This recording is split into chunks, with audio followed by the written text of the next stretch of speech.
Vamos abrir as nossas Bíblias no Evangelho de Mateus, no capítulo 22. Evangelho de Mateus, nós estamos no capítulo 22. Eu gostaria de meditar com você hoje do versículo 15 até o versículo 22. Nós estamos nesse livro do Evangelho de Mateus, já tem aí mais ou menos uns 4 anos aproximadamente. E chegamos nesse ponto, e é muito feliz ter chegado aqui, justamente no momento em que nós nos encontramos. E hoje eu gostaria de falar com você sobre Jesus e a política, uma coisa assim, diferente, né? Raramente nós falamos de política, né? Mas esse texto é um texto que trata desse aspecto de política. E eu gostaria de ler com você e então meditar nesse texto. Talvez a gente ache que política não é um tema muito espiritual, mas a Bíblia fala para a gente, mostra para a gente que é. Quando Daniel estava diante de Nabucodonosor, naquele texto do capítulo 4, e Nabucodonosor então foi advertido por Daniel. Daniel disse para Nabucodonosor: você vai ficar nessa situação até que você entenda que o céu governa, que o céu governa. Isso é, Deus é o Deus que governa as nações. Deus é o Deus de todo o universo. Então Ele é o Senhor de todas as coisas. Então, a perspectiva bíblica sobre essa questão da política, ela é muito interessante, e há muito na Bíblia sobre esse tema. E aqui Jesus então encontra uma pergunta, um questionamento justamente sobre esse aspecto da política. Versículo 15 do capítulo 22 de Mateus diz assim: então os fariseus se retiraram e consultaram entre si como surpreenderiam Jesus em alguma palavra, e enviaram-lhe discípulos juntamente com os herodianos para lhe dizer: mestre, sabemos que o Senhor é verdadeiro e que ensina o caminho de Deus de acordo com a verdade, sem se importar com a opinião dos outros, porque não olhas a aparência das pessoas. Sendo assim, diga-nos o que o Senhor acha: é lícito pagar imposto a César ou não? Mas Jesus, percebendo a maldade deles, respondeu: hipócritas, porque vocês estão me pondo à prova? Mostrem-me uma moeda do imposto. Trouxeram-lhe um denário. E Jesus lhes perguntou: de quem é a figura e esta inscrição? Eles responderam: de César. Então Jesus lhes disse: deem, pois, a César o que é de César, e a Deus o que é de Deus. Ouvindo isto, se admiraram e, deixando-o, foram embora. Talvez essa é a frase mais conhecida, uma das frases mais conhecidas de Jesus, mais populares, né? Dê a César o que é de César, dê a Deus o que é de Deus. Então, há um significado político no nosso texto.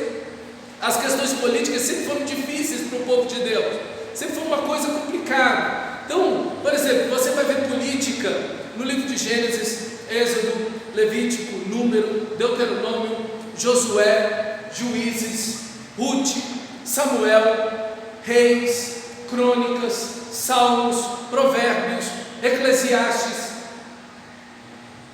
e todos os profetas, Isaías, Jeremias, Ezequiel, Daniel, Osés, Joel, até Zacarias, todos esses livros tratam de política de alguma forma.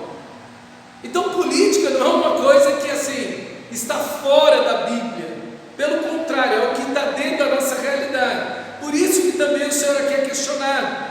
E o povo de Deus sempre teve muita dificuldade em questão da política. Ou a igreja se omitiu do seu papel político, porque a igreja tem um papel na política, ou a igreja ultrapassou os limites e se envolveu na política de forma inadequada.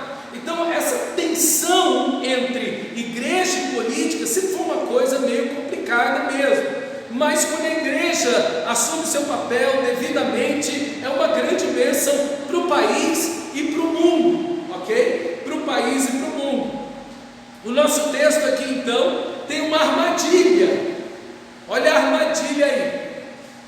Os fariseus se retiraram e consultaram entre si como surpreenderiam Jesus em alguma palavra. Enviaram discípulos dos fariseus, e junto com eles os herodianos, para lhe dizer. Então, veja, o propósito da pergunta, de todo esse ambiente, é pegar Jesus em alguma falta, tomar Jesus numa palavra que faça ele tropeçar, ok?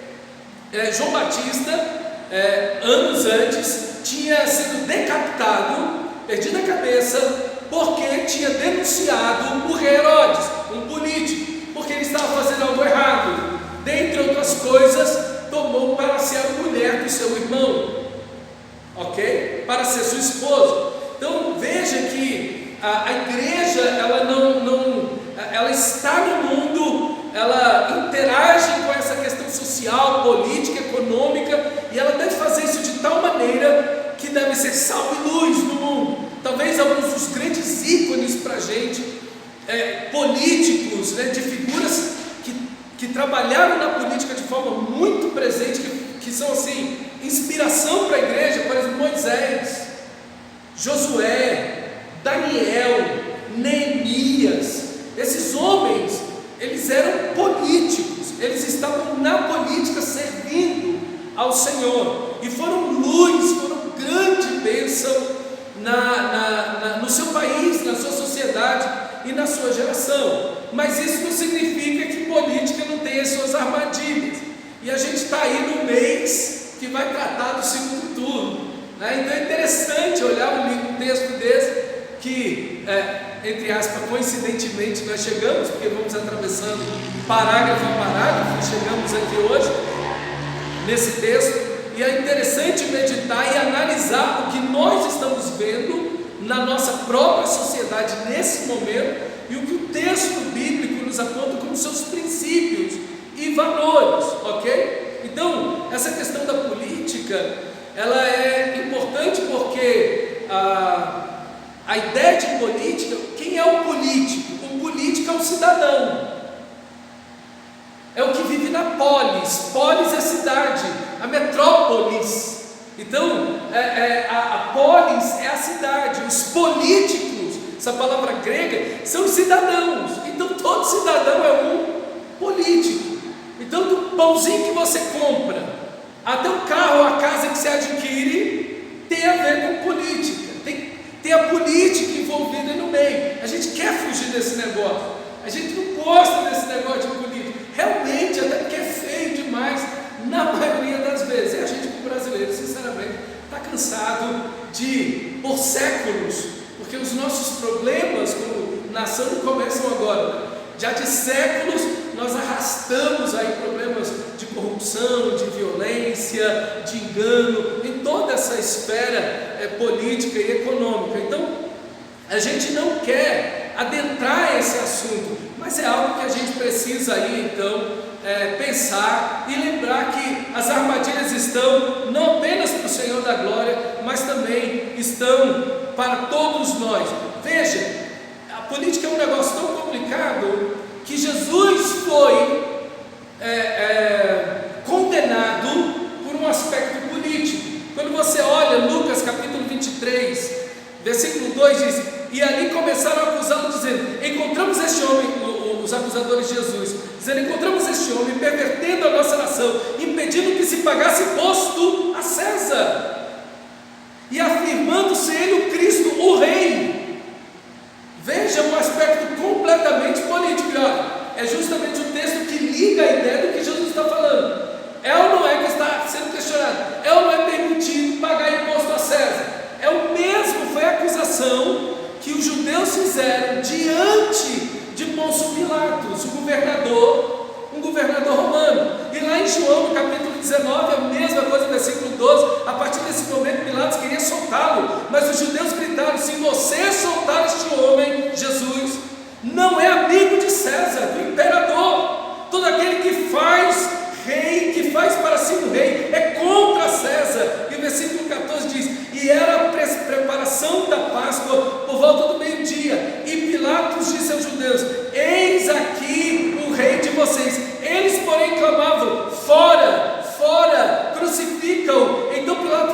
novo: crucificarei o rei de vocês? Os principais sacerdotes responderam: não temos rei, senão César.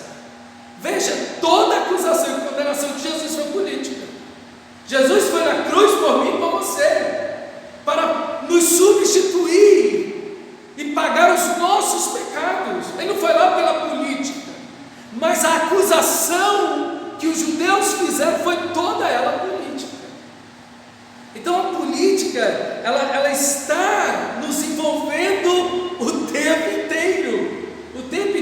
E os nossos irmãos em Cristo, que hoje sofrem, para você ter uma ideia, só na Coreia do Norte, num regime muito restrito, o país mais duro para ser cristão, mais difícil para ser cristão, é proibido dizer o nome de Cristo e declarar-se cristão. Nós temos aproximadamente 100 mil pessoas, 100 mil irmãos em Cristo, presos por serem cristãos. Não cometeram crime algum, não roubaram, não fizeram, só por ser cristão. Só por ser cristão. E todo motivo é político. O cristão, o cristianismo é a religião mais perseguida do mundo. O cristianismo é a religião mais perseguida do mundo, e na maioria das vezes tem envolvido algum aspecto político. Não porque os cristãos estão fazendo alguma coisa errada por aí, mas simplesmente porque confessam a Cristo Jesus.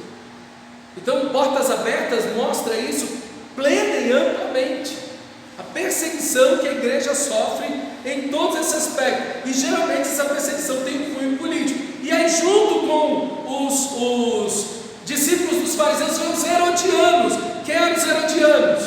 Os herodianos eram aqueles que eram a favor do rei Herodes, por isso se chamavam herodianos, porque eles eram a favor do rei Herodes.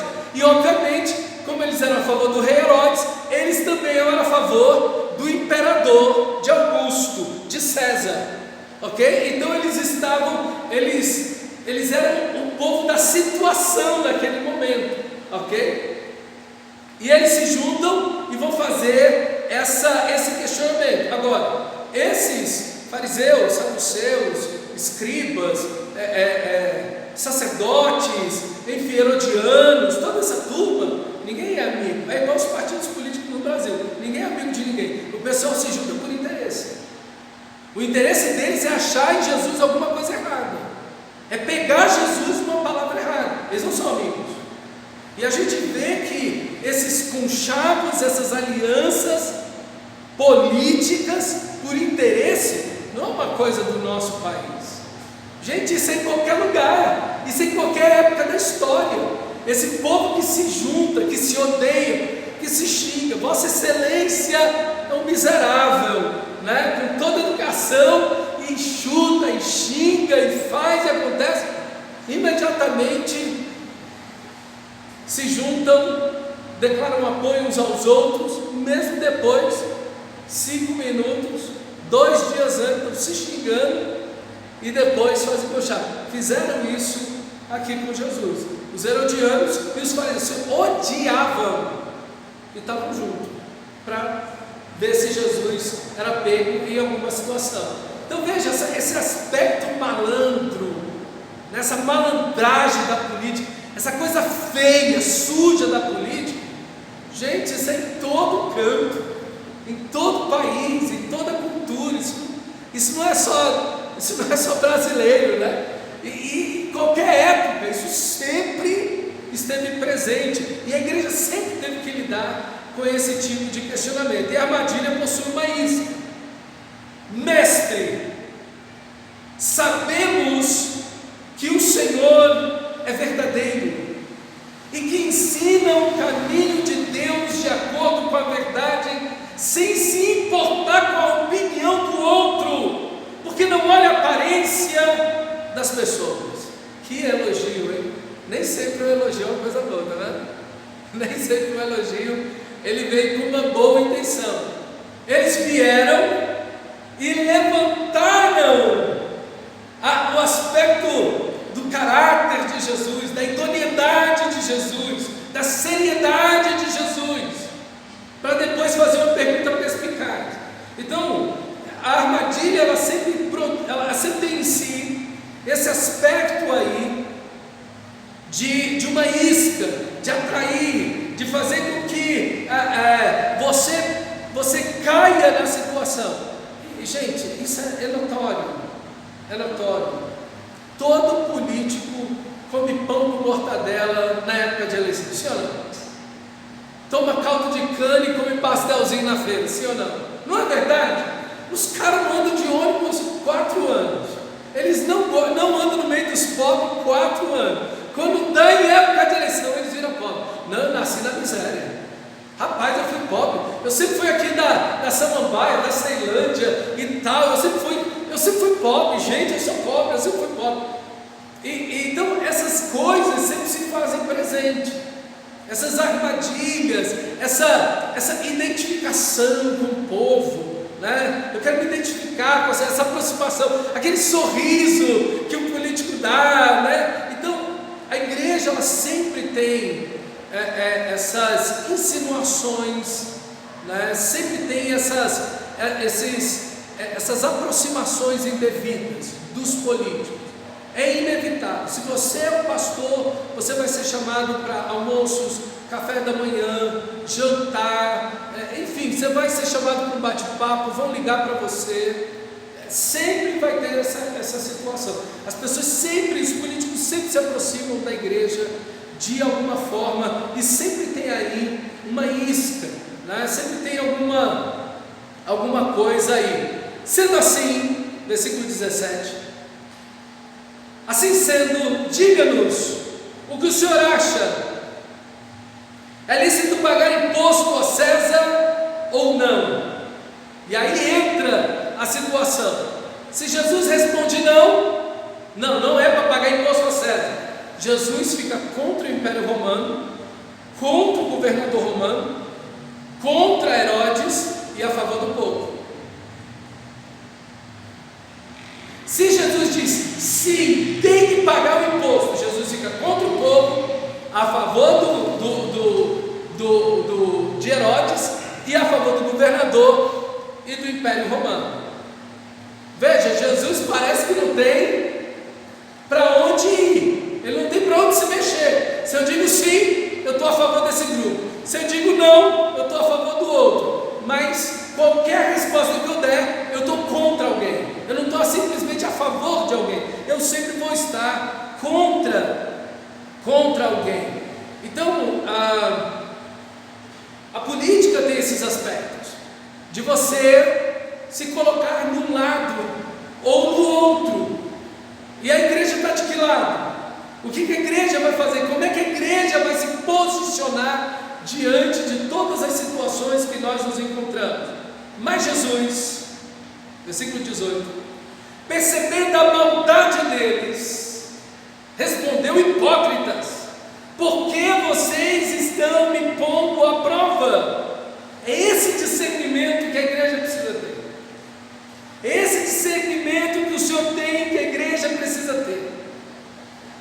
Que os religiosos e políticos estão apenas em busca de votos e favores dos cristãos. Essa percepção que a igreja precisa ter, de que, gente, os políticos, eles não amam a igreja. Eles não amam o Evangelho, eles não amam as Escrituras sagradas. Só se for um cristão nascido de novo, de verdade, aí sim. Mas os políticos, no modo geral, eles não têm interesse. O único interesse que eles têm da igreja é o poder de voto que a igreja tem.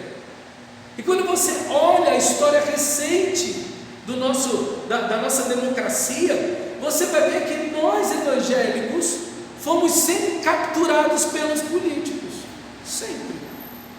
O Lula fez isso, o Bolsonaro fez isso, todo mundo fez isso. O Bolsonaro está fazendo isso agora, o Lula está fazendo isso agora, todo mundo faz isso. Todo mundo faz isso, gente. Não é, a igreja sempre vai ser alvo dos políticos. E aqui esse discernimento que a igreja precisa ter. Esse discernimento, uma vez, numa eleição aqui, teve um irmão em Cristo, na época ele era sargento da PM, eles foram fazer uma diligência numa igreja, lá em Taguatinga Sul. Eles foram fazer uma diligência numa igreja grande lá, famosa na época, e foram fazer uma diligência lá porque teve uma denúncia, e encontraram lá um pacote lá, com um monte de panfleto dizendo que um partido político era do diabo, que era do demônio, que não sei o quê, Eles tinham que fazer a apreensão daquele material. Só que o superior dele que estava junto falou: vão lá no veículo lá, pegar não sei o que lá. E quando eles voltaram não tinha mais nada. Deram sumiço, um bafafá aqui e ali, acabou, sumiu, acabou. Mas veja, a igreja, essa é a maneira errada da igreja se envolver na política. É justamente o que a igreja não pode fazer, ok? Então as atitudes estão aí, a igreja precisa ter esse discernimento, e a igreja precisa também ter essa palavra, olhar para os políticos, para esses que nos buscam de 4 em 4 anos e hipócritas, e dizer: vocês estão aqui por interesse, vocês não têm interesse no Evangelho, no reino de Deus, na palavra de Deus. Vocês viveram a vida de vocês aí, fizeram suas escolhas e tomaram suas decisões e abandonaram muito das áreas da sociedade, e agora vocês vêm aqui. É aqui que vocês vêm agora para tentar agarinhar votos. E a igreja tem que botar o dedo e dizer: hipócrita. A igreja tem que entender e dizer aquele que está vivendo correto e aquele que não está vivendo corretamente. A igreja precisa. E aqui, irmão, não tem partido político, aqui não tem direita, esquerda, aqui não tem nada, aqui não importa quem for, quem esteja, quem seja, ou quem venha. A igreja tem que ter esse discernimento. Você, meu amado irmão, pessoalmente, porque você precisa votar, o voto é seu, o voto não é da igreja, o voto não é uma indicação da igreja, a igreja não indica em quem você vota, o voto é seu, o voto é secreto, o voto é algo que pertence tão somente e apenas a você, e você precisa ter esse discernimento, você precisa olhar para a situação política e ler a situação, e ver o que é que está acontecendo aqui. A gente pode olhar para a Bíblia, pensar junto, como igreja, como povo de Deus, à luz das Escrituras, mas é você individualmente, caro irmão, que vai tomar suas decisões. Não é o pastor que vai dizer para você em quem você vai votar, ou indicar você em quem você vai votar, ou vai deixar de votar. Isso está totalmente errado, totalmente errado. Tive que chamar a atenção de um pastor que postou um vídeo dizendo: olha, eu chamei a atenção dele num grupo de pastores, eu chamei a atenção dele e falei: olha, ele postou um vídeo dizendo assim, um pastor falando: olha, quem votar em partido tal não deve tomar Santa Ceia. Assim, e aí eu caí dentro, porque, meu irmão, a graça de Deus, o que me aproxima de Deus, o que me faz aceito diante de Deus, o que me permite estar na ceia do Senhor, não é partido político, é o sangue de Jesus, é o sangue do Cordeiro, que me faz aceito diante de Deus. Eu não posso proibir ninguém de tomar a ceia porque votou em A ou B, mas aí é o ponto que nós chegamos, é a manipulação do voto dentro da igreja, é a manipulação política dentro da igreja. Isso é errado, isso é pecado, porque você está pegando aquilo que é de mais sagrado na fé cristã, que é a mesa do Senhor, o pão e o cálice que representam o sangue e o corpo de Jesus, e está dizendo: olha, quem votar em partido tal não pode tomar ceia. Quem é você para dizer um negócio desse? Quem é você que pode dizer que alguém não vai se aproximar da mesa do Senhor porque votou? Mas é os absurdos que nós estamos vendo nos nossos dias, agora, aconteceu isso agora, acho que uns 2 meses atrás, aproximadamente, ok? Então, essas situações precisam estar claras aí para a gente. Você precisa discernir, a igreja precisa ser sempre se voltar para a sua essência. A igreja sempre precisa voltar para Deus quando nós tratamos de política. Então como é que a gente vai fazer? Então a gente olha o caráter de Deus, a gente olha qual é a essência da igreja. A igreja existe para quê? E qual é a missão da igreja? A missão da igreja é ser sal e luz no mundo. Então quando você faz isso, você tem um discernimento daquilo que você deve fazer. Porque, irmão, Jesus não trocou a cruz pela política.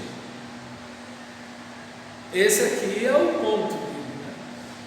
Esse é o ponto, um dos pontos do texto é esse. E aí, qual a sua posição política? Você vai ficar a favor de quem? Jesus não trocou a cruz pela política. Nós não trocamos o evangelho pela política, ok? Pelo contrário, nós permanecemos firmes no chamado e na missão que Deus deu à igreja. Versículo 19: mostra-me a moeda do imposto. Então trouxeram um denário. O denário era uma moeda que era a moeda do imposto. Então Jesus não foge do assunto.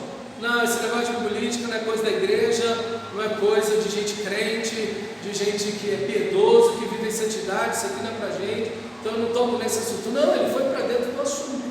A igreja não pode fugir do assunto da política. A igreja não pode se eximir de falar de política, de pensar sobre política, de dar a sua opinião sobre política e sobre políticos.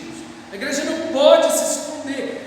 E essa é inclusive uma atitude errada, quando a igreja se esconde de não trazer a luz para si mesma, para a sociedade, a sua opinião política, ela acaba se eximindo e o mundo fica em trevas muitas vezes, porque não tem uma palavra que vai direcionar esse mundo para uma luz que o mundo não tem, uma percepção, uma ótica, uma cosmovisão que o mundo não tem, que é a cosmovisão bíblica. Então Jesus não foge do assunto. De um lado ele estava dessa moeda, desse denário, de um lado você tem a imagem do César, ele está de perfil, né? Depois eu posso postar lá no WhatsApp para você, eu tenho a imagem de uma moeda dessa. De um lado ele está de perfil e está escrito assim: Tibério César, filho do divino Augusto. Sentiu, né? Tibério César, que era a moeda, quando Jesus estava no seu ministério, o imperador da época, o imperador romano, era Tibério César.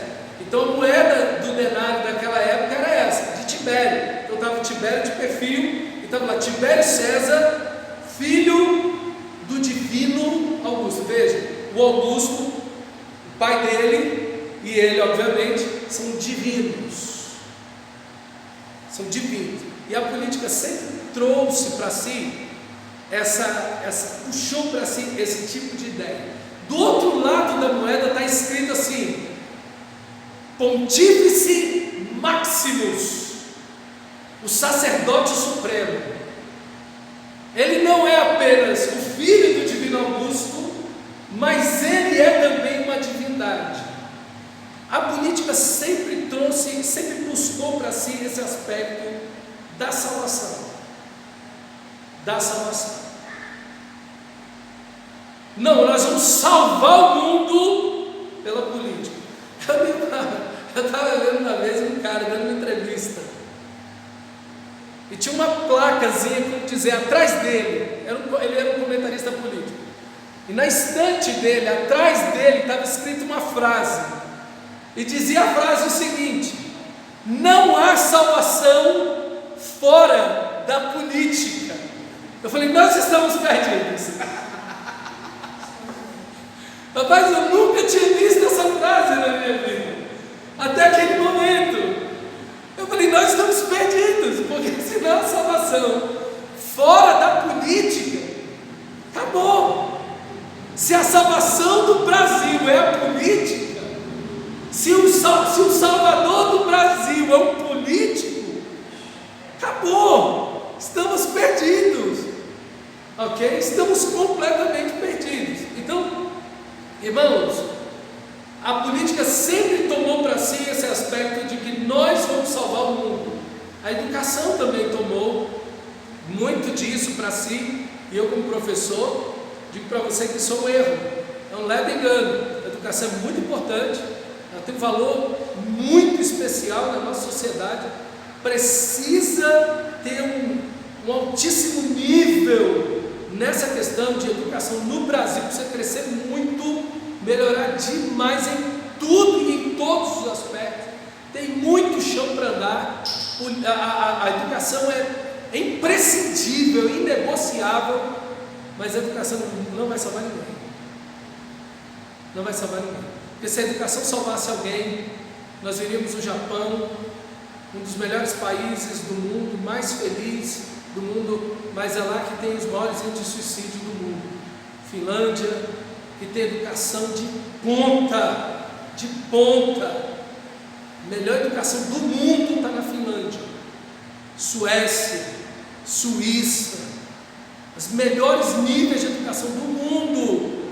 E os países onde tem altíssimos consumos de droga, suicídio, divórcio, enfim. Então, cada coisa no seu lugar. A política não vai salvar o Brasil. Eu vou dizer para você claro e abertamente: o Bolsonaro não vai salvar o Brasil, e o Lula também não. Sim, o que vai salvar o Brasil é Jesus Cristo, nosso Senhor, é a mensagem do Evangelho. O Evangelho é o poder de Deus, diz Paulo em Romanos 1. O Evangelho é o poder de Deus para a salvação de todo aquele que nele crê. Ponto. Aí está a salvação. Se for direita ou esquerda que entrar, a salvação está em Cristo. Se é a direita ou a esquerda que governar, a salvação está em Cristo. Acabou, irmão. A gente precisa, nós como igreja, vamos botar o pé do povo no chão. Primeiro o nosso próprio pé, e depois o pé da sociedade no chão, e dizer para a sociedade: quem salva é Cristo. Não há salvação em nenhum outro desespero, porque não há nome debaixo do céu pelo qual importa que sejamos salvos. Então isso é inegociável.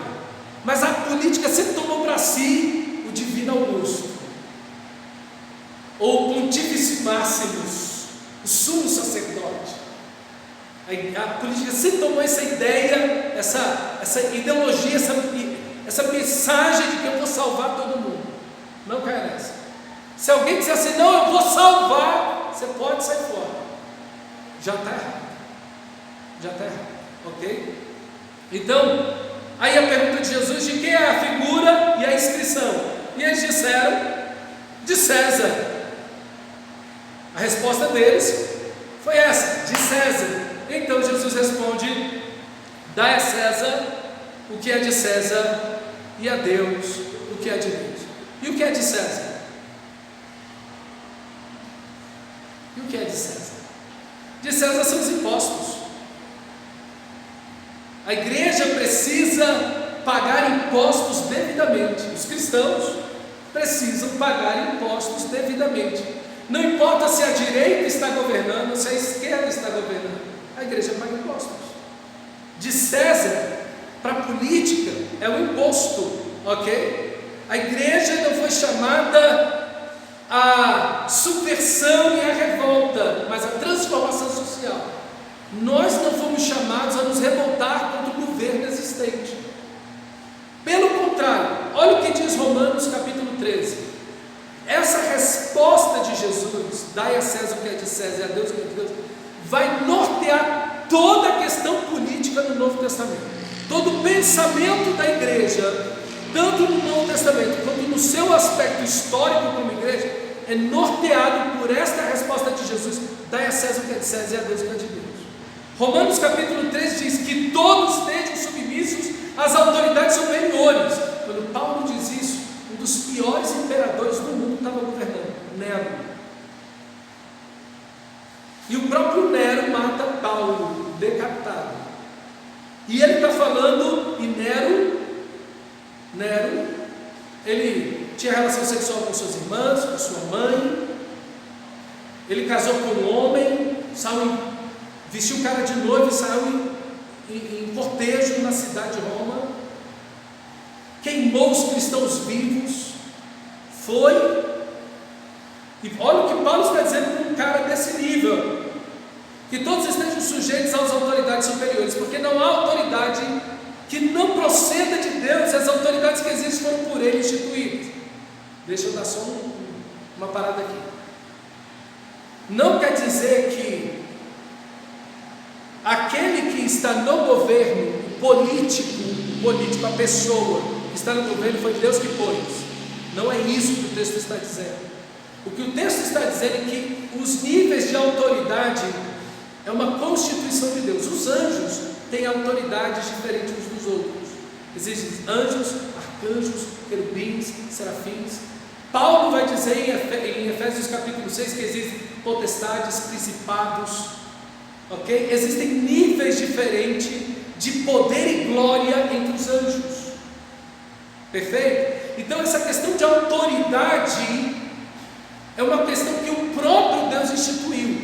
Ele não está dizendo aqui que o imperador ou o político que ali está foi Deus que colocou.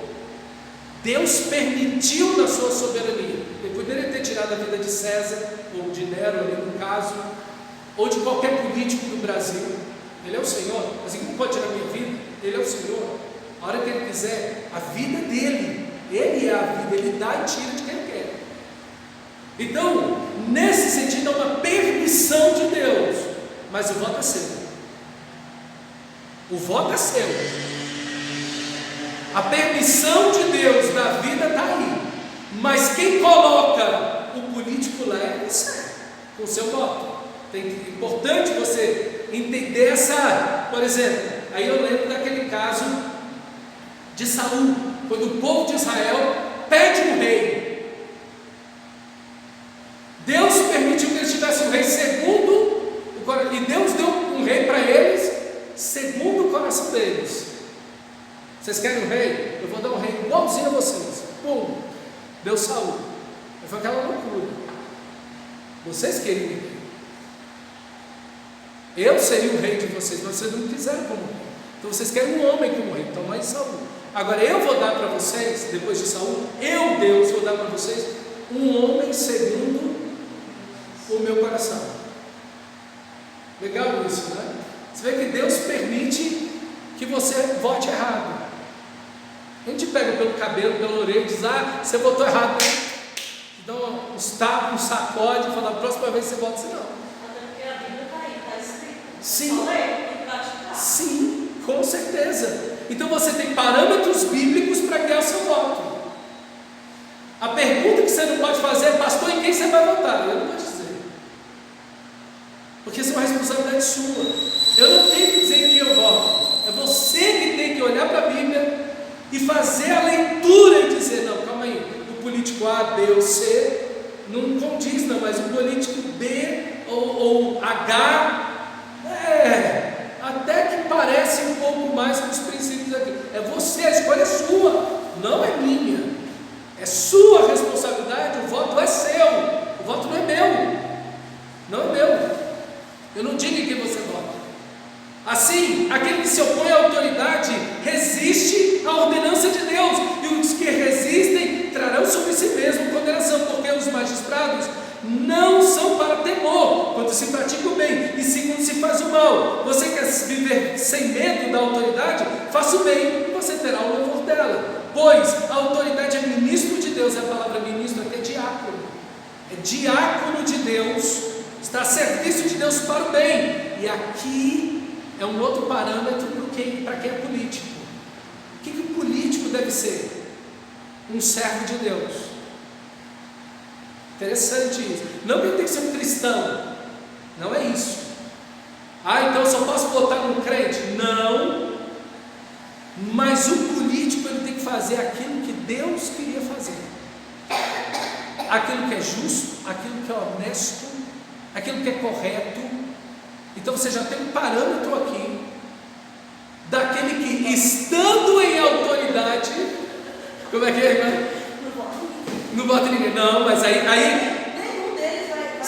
sim. Aí eu vou chegar nessa aplicação. A gente não vai buscar perfeição, porque ela não existe. Você está correta. A gente não vai buscar, a gente não tem perfeição. Irmão, fazer o que, irmão? Mas, irmão, não é buscar perfeição, porque ela não vai existir, de fato.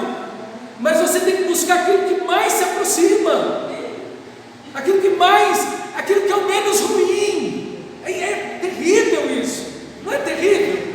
Mas é a realidade, entendeu?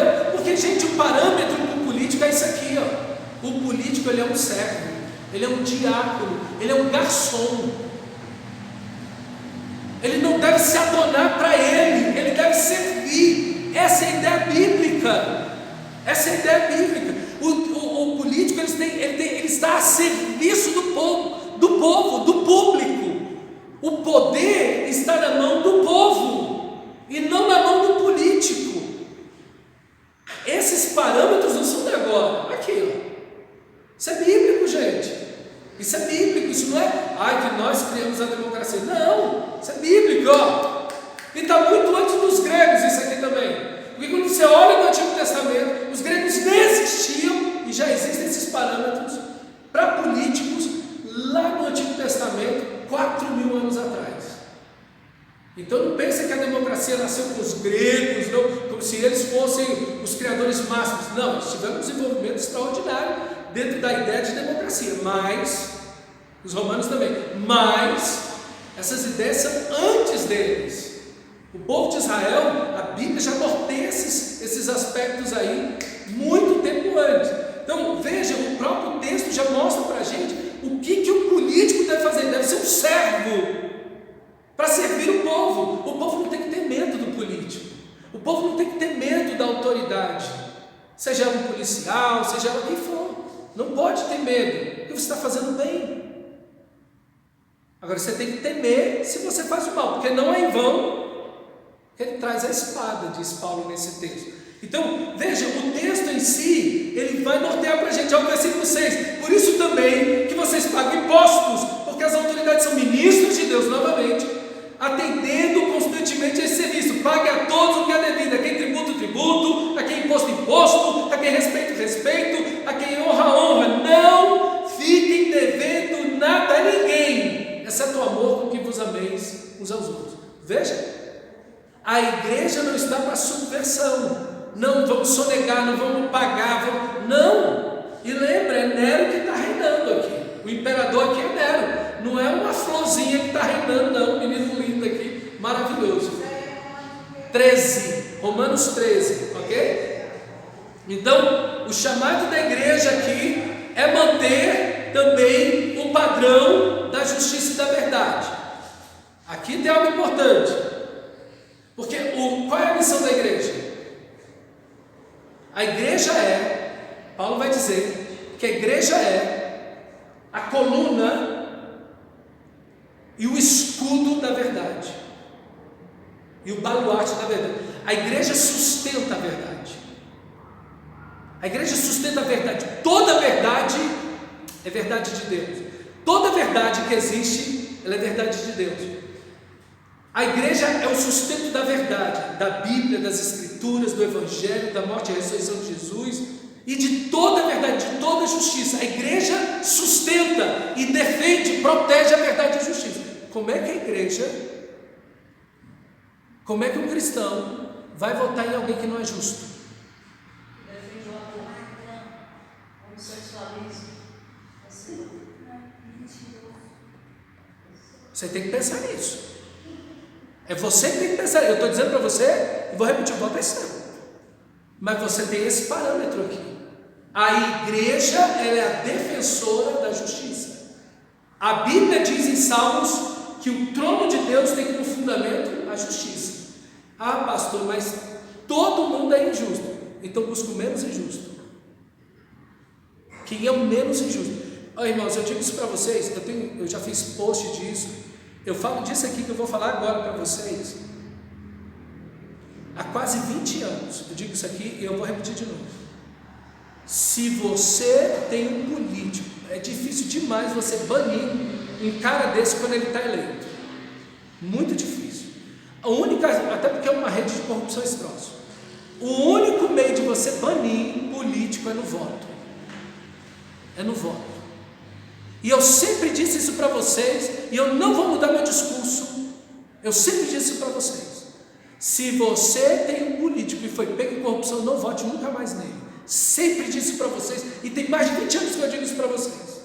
E eu estou repetindo aqui de novo para vocês. Se você tem um político que ele foi pego em corrupção, nunca mais vote nele.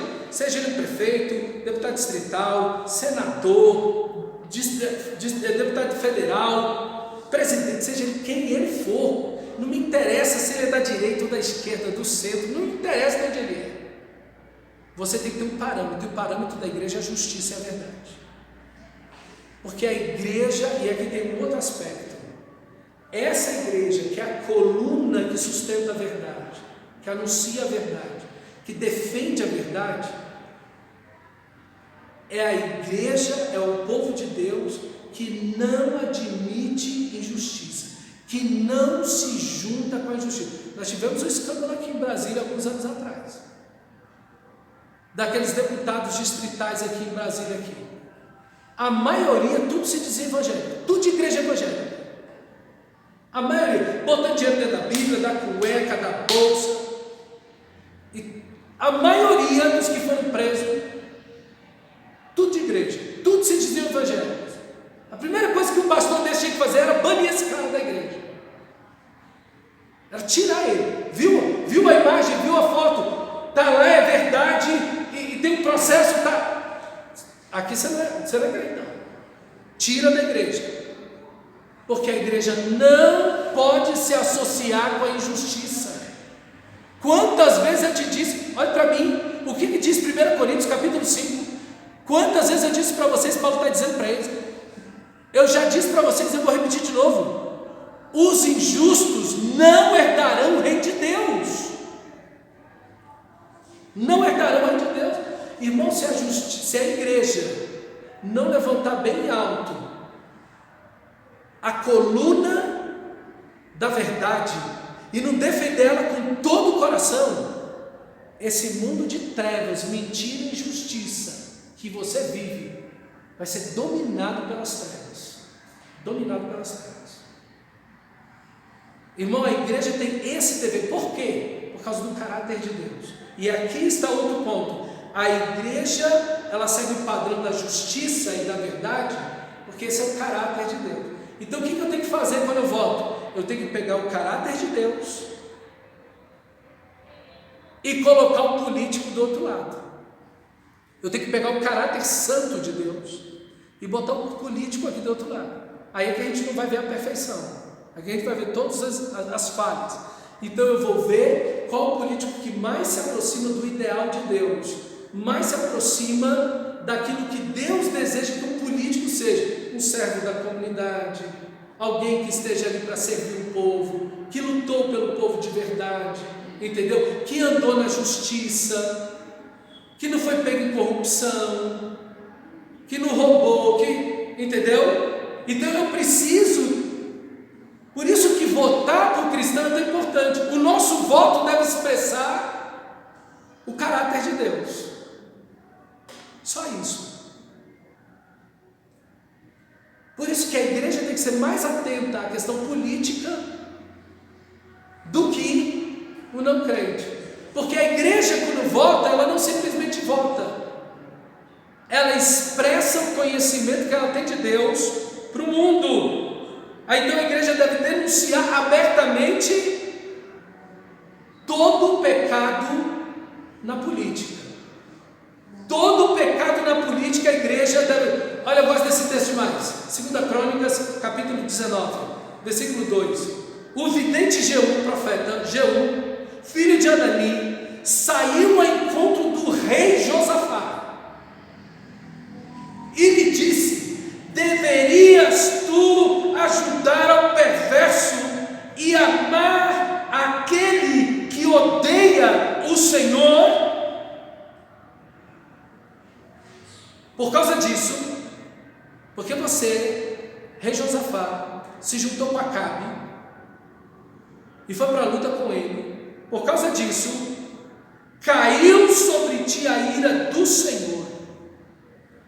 A igreja não deixa passar impune. O político o rei fez uma coisa errada, a igreja vai lá e bota o dedo na cara dele e diz: você pecou. Esse é o papel da igreja.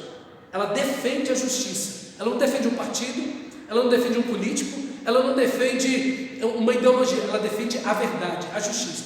Por isso que crente não pode ter político de estimação. Não deve ter político de estimação, não. Porque no momento que você tiver um político de estimação, ele vai fazer um monte de porcaria e tu vai votar nele. Ele vai estar na frente da justiça.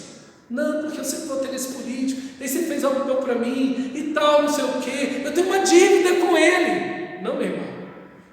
Não. Você está seguindo a Deus, a justiça de Deus. Você não deve ter, igreja não deve ter, cristão não deve ter partido e nem político. Ele deve olhar o momento, a situação, quem se pôs a se oferecer à política, e aí ele vai averiguar. E todo aquele que caiu na injustiça, na mentira, a gente aponta o dedo e diz: você se juntou com aquilo que não podia. A mão de Deus está sobre você. A mão de Deus está contra você. E o outro, e o outro, e o outro. Em todas as esferas. Em todas as esferas. Deputado, senador, prefeito, vereador, seja lá quem for. A igreja precisa de dar esta palavra. A igreja não pode, não, a gente aqui tem um lado, a gente é da direita, não, a gente é da esquerda, não, a gente é mais do centro. Não, a igreja não tem lado. A igreja é de Cristo. A igreja não tem partido e nem político. A igreja é de Cristo. E a gente vota segundo o caráter de Cristo. E qualquer um que ultrapassar essa linha, a gente vai botar o dedo e vai denunciar ele. No começo, no meio, no fim do mandato, a gente vai denunciar ele. Porque a igreja não pode se unir com a injustiça. Porque o caráter de Deus é a santidade. Se a gente toma isso em sério, eu quero ver quem vai se aproximar da igreja para ficar de lorota com a gente. Quem vai se aproximar da igreja com essas ousadias que a gente vê por aí, do povo querendo mandar conchavo e tomar lá da cá e aquela coisa toda? Não vem, não vem. E se um político vier, a gente vai sentar, vai analisar a vida dele, a trajetória política dele, e vai ver no papel o projeto dele político. E cada cristão da igreja que quer realmente votar nesse cara, vai ler, vai ver ele assinar e vai guardar. Se ele não cumprir, você não vota nele da próxima vez. Simples assim. As pessoas têm que ver que a igreja é séria nessa área. A igreja deve ser séria nessa área. A igreja não pode simplesmente ficar nesse jogo aí que está por aí.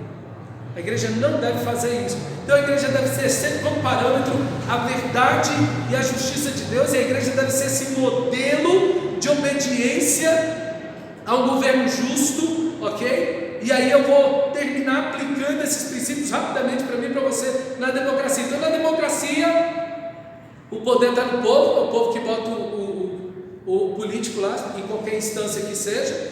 Então Deus concedeu aí, como a gente já viu, Saúl para o povo, então aí cada um vê direitinho. Então o voto cristão, princípio, deve expressar o caráter santo de Deus. Eu vou votar em quem mais se aproxima dos princípios bíblicos, quem mais vive na justiça, na retidão, na sua vida privada, na sua vida pregressa, né? Na sua vida política anterior, okay? Na trajetória política dessa pessoa. O que a gente vê? O que a gente enxerga? O que tem por aí? A gente analisa isso daí. A gente não olha o momento, a gente olha a trajetória dessa pessoa. Ok? Então, e a gente vê se isso se aproxima do caráter santo de Deus. Não buscamos perfeição, porque simplesmente ela não existe. Mas devemos colocar o caráter santo de Deus, e isso diante dessas pessoas, e ver que é aqueles que mais se aproximam. É uma dura tarefa, principalmente por causa da crise de liderança que a gente vê no Brasil. infelizmente. Mas podemos usar ferramentas também de análise política. Aquilo que antes a gente não conseguia fazer, hoje você tem alguns instrumentos que analisam os políticos, suas propostas, sua trajetória, que votou, se ele votou em tais assuntos críticos, se ele foi positivo em alguns aspectos ou não, o quanto dinheiro ele gastou. Então você hoje tem mecanismos que você pode analisar seu político. Antes a gente não tinha isso. 10, 20 anos atrás a gente não tinha como fazer isso. É uma busca quase que impossível para a gente. Mas hoje você tem algumas ferramentas que você pode olhar. Aí o cara vê fulano de tal, aí você vai ver os cargos que ele já teve, o que ele votou, quanto ele começou, quando ele ganhava, quanto ele tinha do seu dinheiro privado, quando ele terminou, os votos que ele fez, os lados que ele tomou dentro da política. Aí você vai ver se isso é justo, se é correto. Então, assim, irmãos, eu sei que a maioria dos políticos brasileiros são vexados. A maioria. Tem uma frase que eu achei interessante: político a gente tem que trocar sempre, porque é igual fralda de neném. Sempre está sujo, né? Então, a gente não deve ter medo de fazer essas trocas. Mas você deve usar os parâmetros. Deve usar os parâmetros. Porque sem esses parâmetros bíblicos, nós vamos pecar, com certeza. E nós devemos dar a Deus o que é de Deus. A Deus é a nossa vida, nossa dedicação, nossa entrega, nossa existência, o nosso trabalho, nosso tudo. Cristo está acima de qualquer coisa, de tudo em nossa vida. A Deus o que é de Deus. A nossa vida é toda dele e nós devemos viver por ele, por meio dele, para ele.